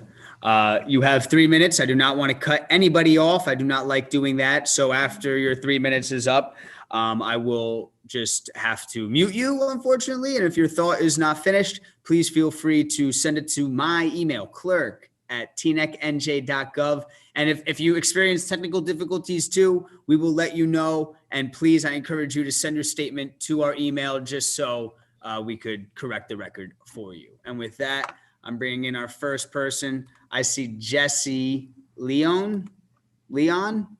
Jess Leon? Hey, you're muted, sir. Hi, how are you? Hello, Jesse. You have 3 minutes, sir. Thank you. I'm joining today because I'd like to ask the council to consider amending the chapter 6 of the in general article that prohibits the keeping of chickens, to add an exception for backyard chickens for people to have and keep chickens in their own property for pets and for harvesting their eggs. It's a pretty normal thing all over the country, all over New Jersey. It has a lot of benefits for the people who own the chickens and for food security, for availability of high quality fresh eggs. It's great for kids and for teaching them responsibility and sort of the cycle of life and being more attached to how food winds up in front of them. So I would like to respectfully ask that you guys add that to an upcoming agenda. I've presumptively written a draft ordinance that I'd be happy to share with everybody. I've already shared it with Councilman Pagan.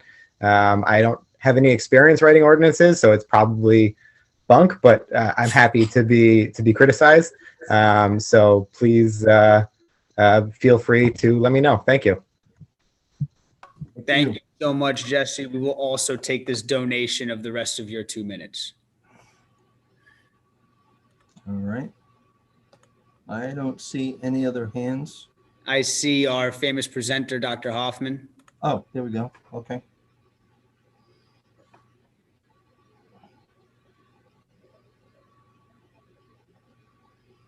All right, I'm getting there. Hold on. There you are.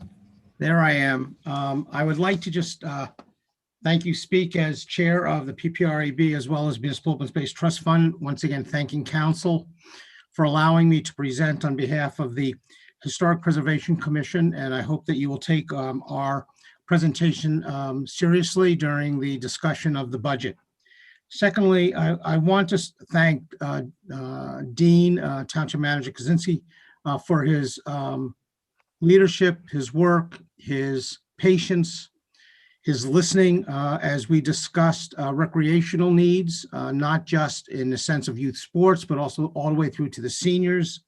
I think with his presentation of plans for what we've been doing during this COVID-19 pandemic has been outstanding. And thank you, Isa, for all your help and council for their support. I also want to bring up one point that has been brought to me in a number of official emails. There is no, right now, we don't have any open space to purchase. I know that part of the Municipal Open Space Trust Fund, we discuss it at our meetings, is to look for open space to improve our parks, landscape, to deal with other things. We have certainly talked about different properties such as around Rhoda, and they're just not available right now. And it doesn't mean that we spend all our money on other issues, but it does mean that we're not looking. And to think that the township and the members of the Municipal Open Space Trust Fund Advisory Board are not concerned about improving or maintaining our open space is just plain wrong. And for those individuals who still have concerns, I'm more than happy to answer them. But please don't think that we're ignoring the issue of making sure there's open space for our township and making our township as great as it is and even better for all who are living here, working here, and visiting here. Finally, I want to thank the township manager once again to be proactive in getting our licensed site professional involved early in our proposed plans, particularly at Votey and all of our parks for that matter, because that saves time, it saves money, and they have such a great reputation with the New Jersey Department of Environmental Protection that we really do great stuff when we work together. And finally, I have to thank John Chedanian because in our official emails, he's always counseling me to be patient and relax and let the system work. And as everybody on council who knows me really well, that has never been one of my great attributes in my professional and volunteer life. So finally, my last point is to wish Mayor Jim Dunleavy and those who are Irish tomorrow a very happy St. Paddy's Day. And I look forward to listening to Township Manager Kaczynski as he presents the budget on Thursday. Thank you all very much for your support for the township citizens and visitors. Thank you, Doctor.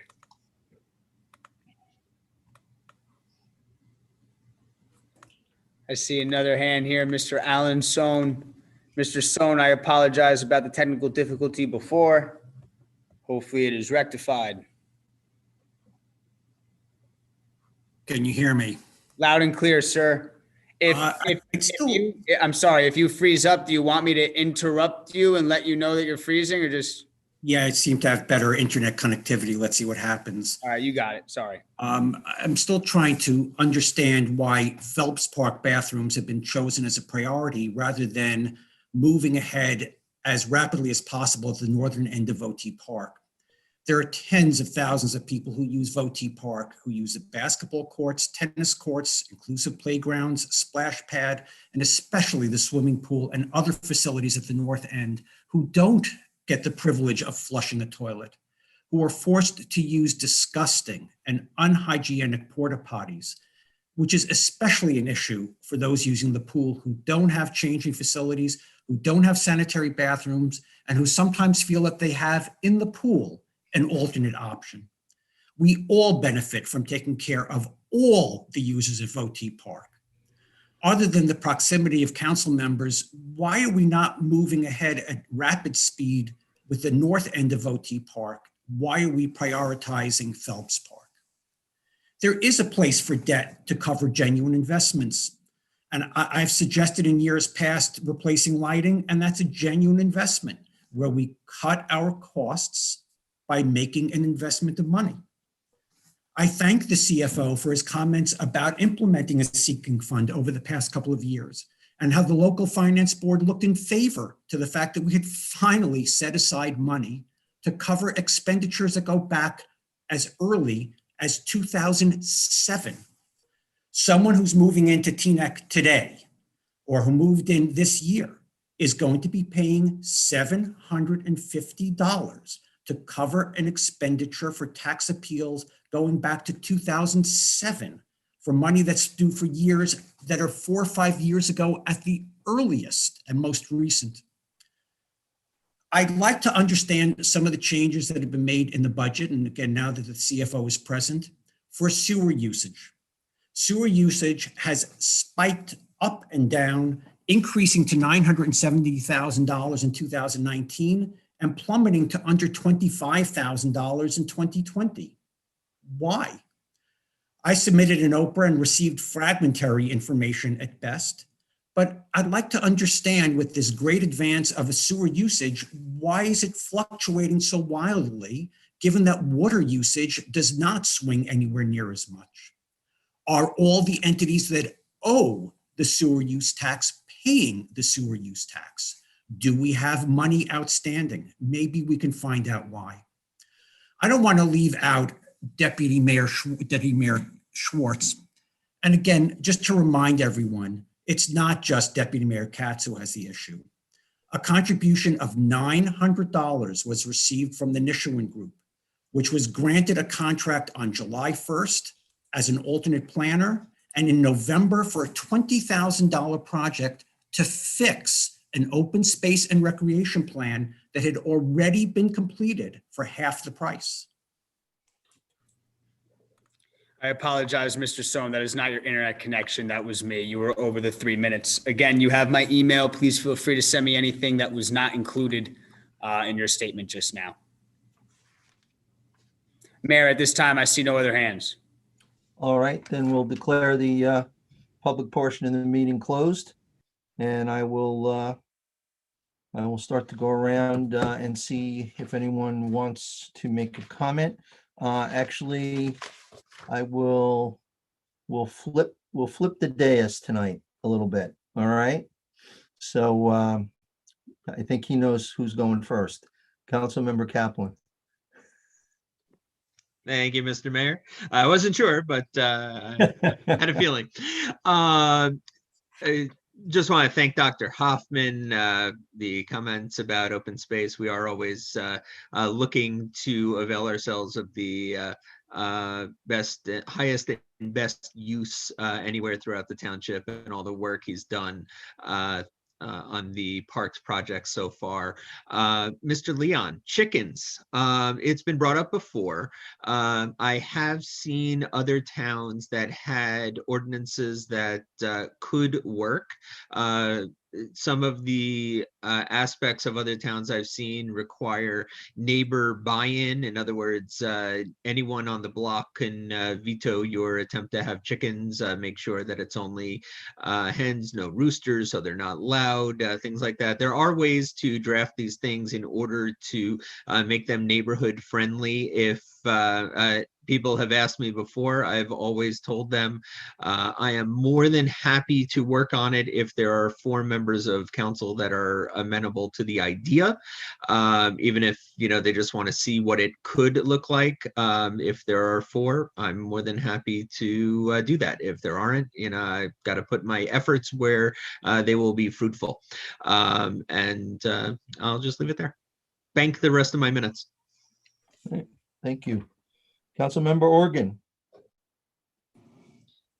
I want to thank Dr. Hoffman for his words, for the way that he says them. I don't think there's anyone on this council who doesn't do everything in their time to help anyone that reaches out to them. And we see it. We gravitate to the Rhoda Center. We gravitate together. We work, all of us, on subcommittees together, and we get along really well. And you really get a high from helping people, from doing something to make someone happy, because we have the ability to do it. Then there are people who spend their days writing the nastiest of words about people to speak once, twice a meeting. And this is life. And it is so sad to me. It's hurtful when someone says something not nice about you. It's hurtful when they put it on social media. But really, it's just sad. There is so much good that someone can do with their time. And to spend it indoors doing this is just, really, to me, it's so sad. And I wish better for people like that, because it's pathetic. That's it. Thank you. Councilmember Rice.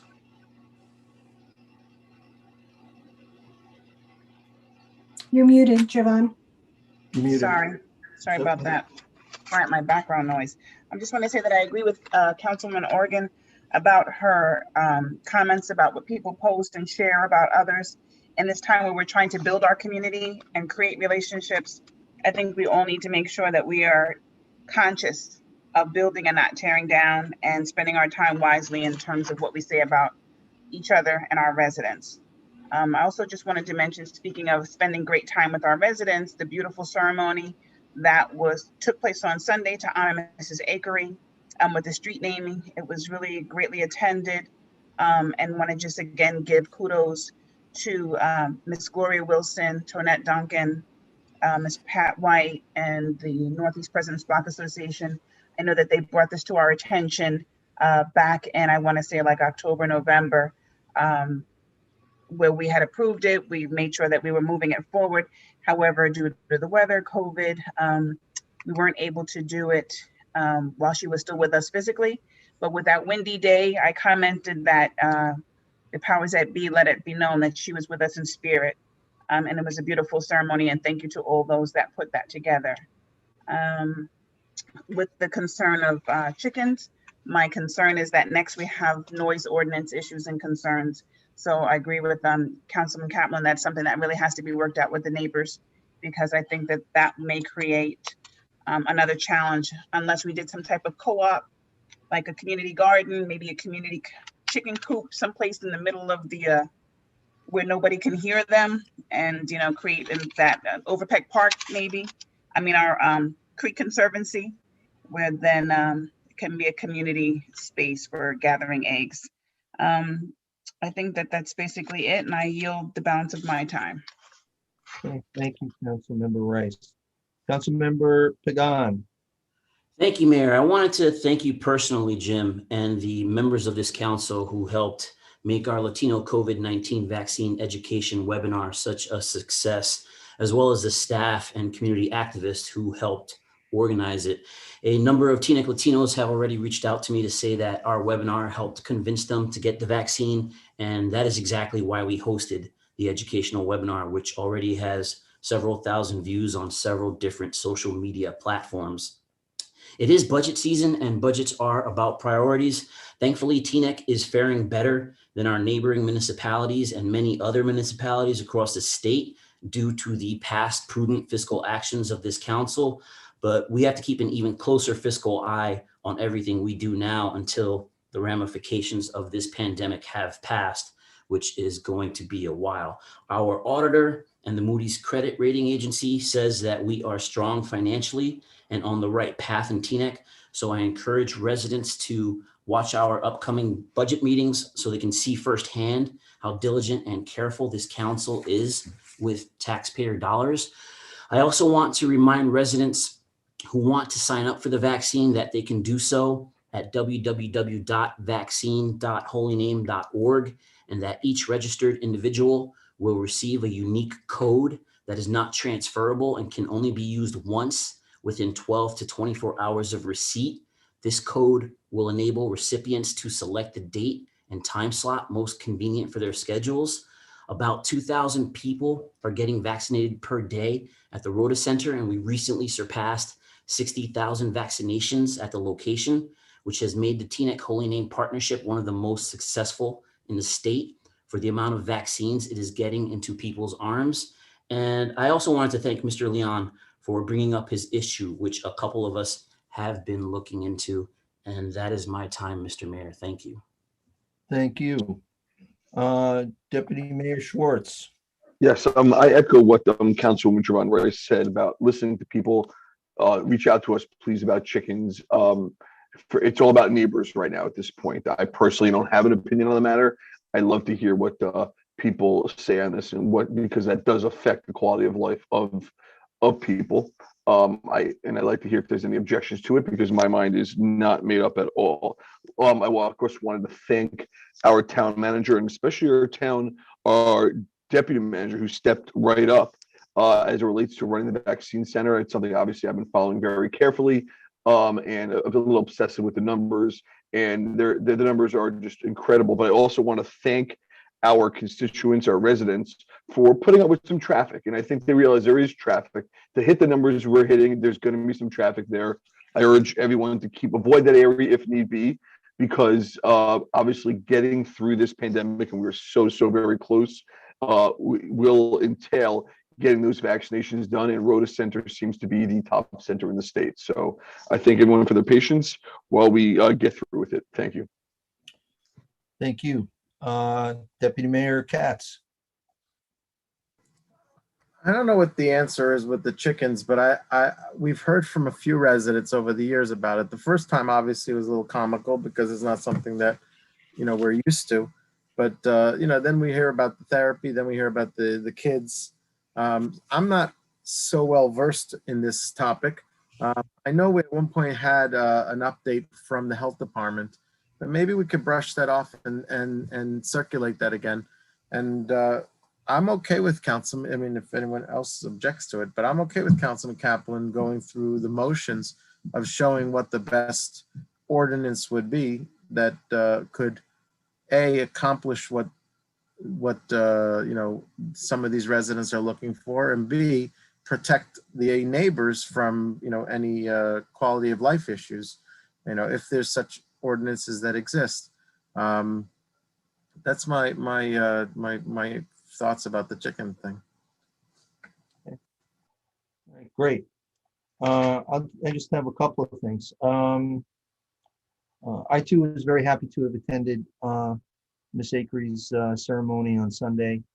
I think I mentioned at the time that I think we have to start to do these street namings maybe in June and July, because we had heavy winds on Sunday, and I know we were freezing when we did Dr. Pruitt's. So, maybe we can move them back into the spring and the summer. In terms of the Rhoda Center, we have a jewel here, and I know how frustrated people are to get in, but let me tell you a brief thing that happened to me last week at our center at Trinitas Regional down in Elizabeth. I was doing medical screening, and person came up to me and gave me their license to copy, their driver's license, and he was from Hackensack. And I said, "Oh, you're from Hackensack. Oh, well, let me tell you who I am. I'm Jim Dunleavy. I lived in Teaneck for 30-something years, and I'm currently the mayor." And he goes, "Oh, I grew up in Teaneck." "Oh, really? Where did you grow up?" "Oh, I grew up on Cumberland Avenue." He grew up 3 houses down from me. He currently lives in Hackensack. But what he did was he went on every single sign up he could find until his name came up. And that, unfortunately, is what we all have to do. I've seen people from as far west as out past Morristown, down Ocean County, Cape May. There was a person from Cape May last week. So it's not a great system. And we're going to have even more fits and starts when the vaccine starts rolling in even faster, and we don't either have enough space or we don't have enough manpower to fully do it right away. So I know patience is hard with this, but please understand that everybody is doing everything that they can to get everybody vaccinated that wants to be vaccinated. I also want to tell you, I have a similar story that what Councilman Pagan had. When I was at the Rotopod, wasn't this past weekend, it was the weekend before. All right. There was an African-American man who recognized me from the thing that Councilmember Rice and I did, and said that was the reason why he decided to come and get the vaccine. So education is important. Keeping it on, keeping it up there, talking to people, seeing that it's safe is very, very important to everybody. And so I understand the frustration of not being able to get to Rota, but many people are getting in many other places. And we're doing everything that we can to try and maximize it, as you heard from the numbers from Deputy Mayor Schwartz. The budget is going to be tough because, again, we have to go over it for a 2-year period, not a 1-year period.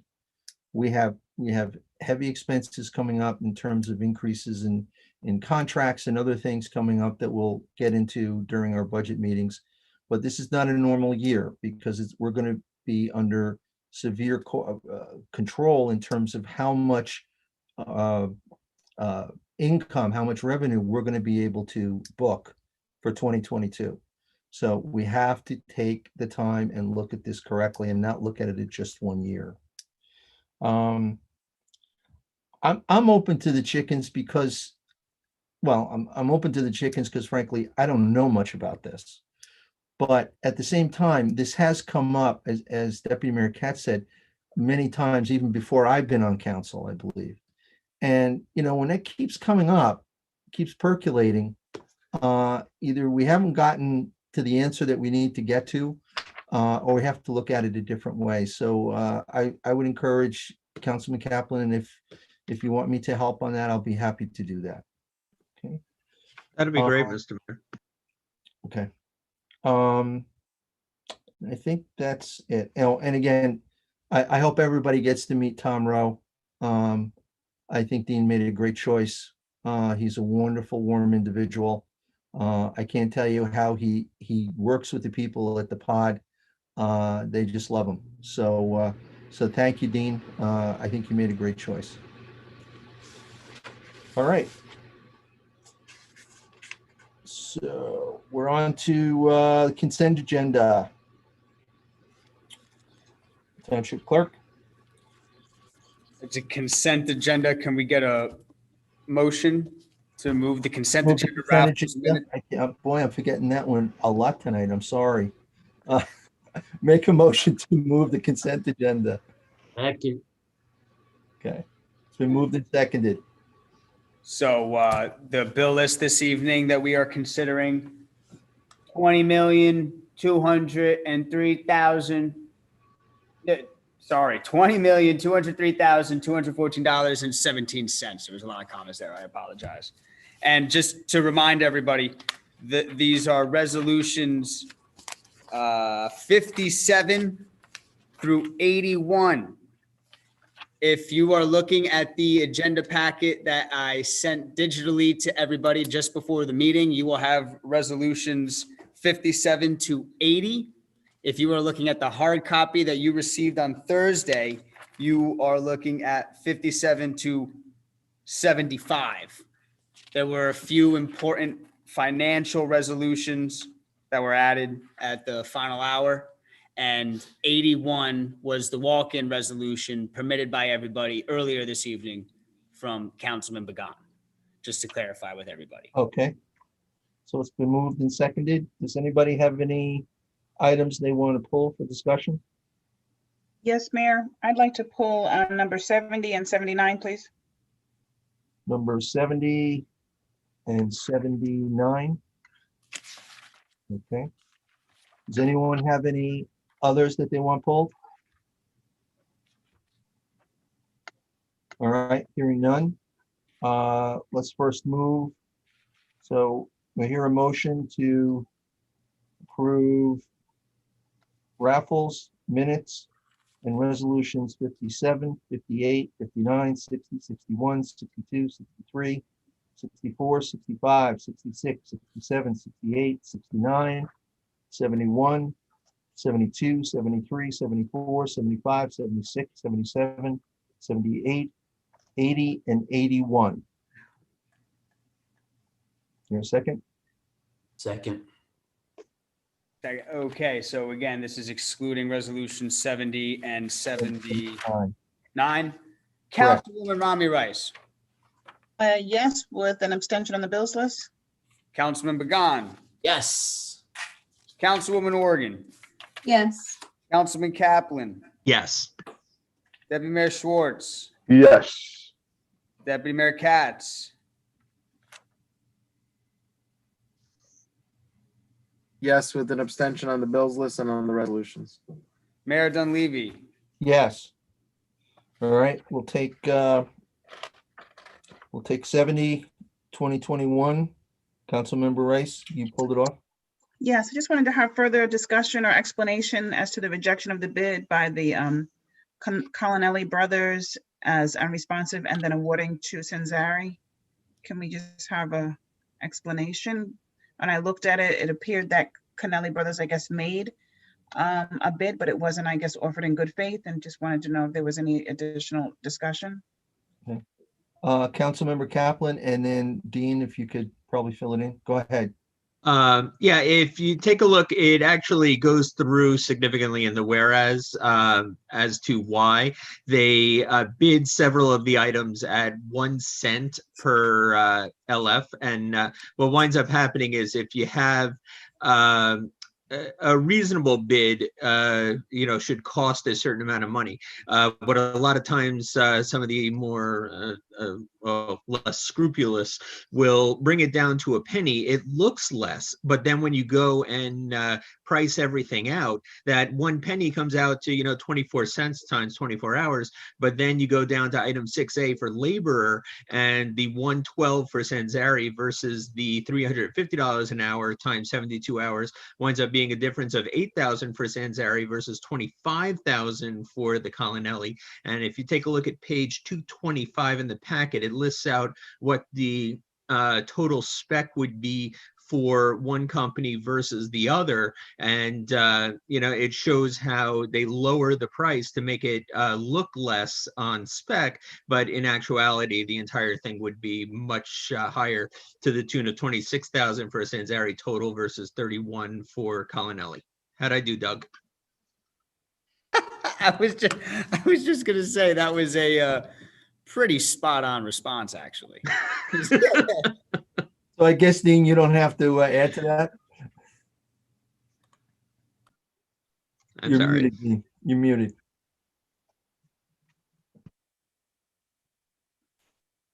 I'll take that as a no. All right. I'm sorry. I was on that's mute, but okay. everything was on ballot from wages, supplies, equipment. Keith kind of summed it up pretty good. Okay. All right, good. All right. No other discussion, then And then there was 79. If Councilwoman Rami Rice, she could ask her question about 79 also, we could adopt both together. Yeah. Sure, sure. So this looks great. You know, the application of $95,000 for community block grant for the COVID vaccine for use for seniors for the registration. But I was going to bring this up earlier, but I just wanted to ask, you know, is there a way with this application that there can be done anything to help improve our numbers where our minority populations are concerned? Because the county has already at least done 375,000 vaccines, of which I'm sure we are the most contributor to that. But the numbers are still listed as 2% Black, 7% Hispanic, 8% Asian, 57% white. So I'm just wondering, are there any other resources that we can do, or working with our hotline phone banking to increase the numbers of our minority population? And again, kudos to Tom, because I get calls and emails every day. He's been very supportive in helping individuals get vaccinated, but we still have quite a disparity in terms of people of color getting vaccinated, and just wondering if there's any other resources that we can apply to assist our residents. The monies associated with this is pretty much what we've spent so far on resources to help out the hotline number, or seniors, and costs related to the point of distribution at the Rhoda Center. We had to obviously list this last minute to get the application in on time. There's a deadline coming up. I believe it's on Friday, so that was the rush for it. But you know, Tom has been a big help. Tom has gone door to door to help out residents who have had problems with registering. He's actually gone to homes and connected them, did the registration for them. You know, we've done a lot. I mean, certainly I'll take suggestions if you think there's something more that can be done from my end to help our residents. Again, I'm open to any ideas. Well, I think the issue is, I'm sorry, go ahead, Keith. I'm sorry, go ahead. Yeah, one thing I just want to mention, because we generally don't keep track of race very well when people come in to go and get the shots. And if you take a look at the state statistics, they do list, as Councilwoman Rice mentioned, absolutely, for Bergen County, 2% Black or African American, when in fact they're 5% of the population. But what they also list is that between unknown or refused to declare is something like 20-something% of the people that went and got their shots. So without complete data sets on what it is, it could very well be that more Black people have gotten shots that didn't reference it, or it could be that they're underrepresented. I think the important thing to do is to encourage everyone to go and get their shots, and to continue with our programs to reach into the communities and do more of the going into churches, more of the reaching out to our Black communities, more of going into our Hispanic communities. But I would just caution, based on the statistics, they may not reflect accurately, considering the amount of known unknowns. Councilmember Kaplan is 100% correct. And the reason why is because of how people are filling out the forms that then go into the data bank, because I've seen it firsthand. I've seen person after person not wanting to put down a race and ethnicity, whether it's Black, whether it's Latino, anything else in between. We've had to encourage people, and I'm not necessarily comfortable doing this because I think people should identify themselves the way they want to identify themselves, but they have a very truncated group of selections, and it has totally skewed the data that we're seeing on a daily basis from the state. The state doesn't know how to clean it up because they don't have data input that'll help them clean it up. If you notice, the two categories of other and unknown have started to come down, and Asians have gone up a little bit. Actually, whites, I think, were stable or went down a little bit. And the Black community, I think, went up a little bit. The other thing is also the statistics are against that group, meaning of all the people who got shots, this is the percentage. However, it doesn't tell you the percentage of the Black community or the Latino community versus the amount that they got in their community. So if you look at population statistics and then you compare it to the number of potential people who have gotten a vaccine, and I did it quickly on for Latino and for the Black community. It came out when I did it the end of last week at almost 13% of the Black community as a group of people in Bergen County has gotten the vaccine. Now, that doesn't mean there is an inequity. That doesn't mean that there aren't barriers. There are social barriers. There are physical barriers. You name the barriers, okay? And I've seen it because the FEMA site that we share a gym with down in Elizabeth, they came in ostensibly just to serve those underserved people. And I can tell you, they're still not going in. They're still not going in. So, I think everybody's open. Every day it's mentioned on the Department of Health call, this problem. They're trying to think of anything they can do to outreach, and what Councilman Kaplan said is correct. Go to the churches, go to other places. But even in those instances, people have had difficulty getting people to come and get the vaccine. So, I mean, look, I've talked to Mike Marin about this. I've talked to my CEO about this, trying to find different ways and get these people in. They're doing the same education programs we're doing. And so, everybody and anybody is open to an idea that will get the needles in the arms, because everybody makes out when all the arms have a needle in it. So, it's unfortunately a supply demand thing. It's a space thing. It's how many people we have to do it thing.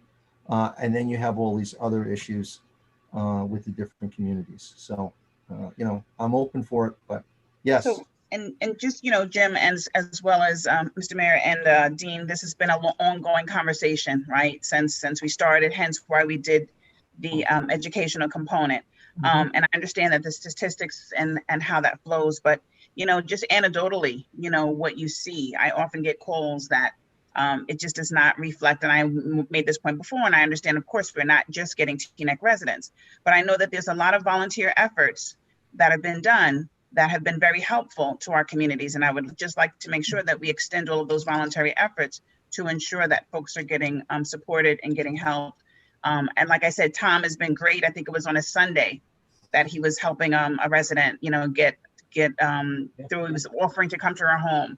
But I know that he is just one person and he's just starting. So God forbid he's taking your footsteps, Dean, of also working himself to death. So we just want to make sure that we preserve that, but use other opportunities to partner with our community groups, to partner with our churches, because I believe that we can get it done here in Teaneck and demonstrate to others how we can take care of a diverse population who has been historically, with this disease, disproportionately impacted. So I just think that if we can continue to work on that, it would behoove us to do so.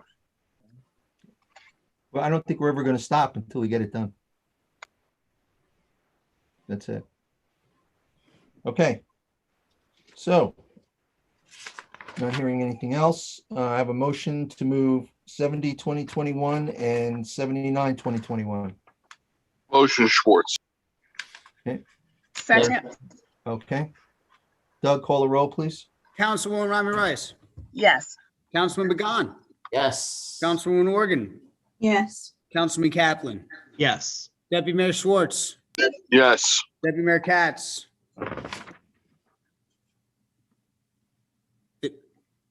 Oh, you're muted. You're muted. Sorry. Yes. Mayor Dunleavy. Yes.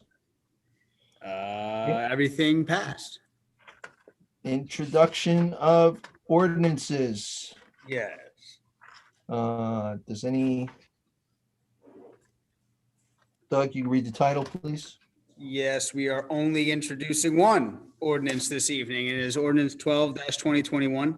An ordinance amending section 36-11.2 of Division 1 of Article 2 of Chapter 36 entitled Traffic of the Township Code, adding restricted on-street parking spaces for the handicap at 42 Edgemont Place. Okay. Anybody have any comments? If not, do I hear a motion to introduce? Motion Schwartz. Second. Councilwoman Rami Rice. Yes. Councilman McGahn. Yes. Councilwoman Organ. Yes. Councilman Kaplan. Yes. Deputy Mayor Schwartz. Yes. Deputy Mayor Katz. Yes. Last but not least, Mayor Dunleavy. Yes. 12 is introduced. We will see it again in April. All righty. I don't see any more business on our agenda for tonight. A motion to adjourn. Well, I Second. just wanna wish everybody a happy St. Patrick's Day because you're all Irish tomorrow, okay? And for those who we may not meet up in the budget meetings, I want to wish everybody also a happy Passover. I'll be saying that during the budget meetings, but I'll wish those that may not be on it a happy Passover as well. All right, with that, Keith, would you want to say something now? A very happy St. Patty's Day to all those celebrating. And with that, I will mention covid19.nj.gov for statistics and a motion to adjourn. Second. Second, all those in favor? Aye. Very good. Thank you, everybody. Have a good Good night, night. everyone. Be safe. Take care. Take care, everyone.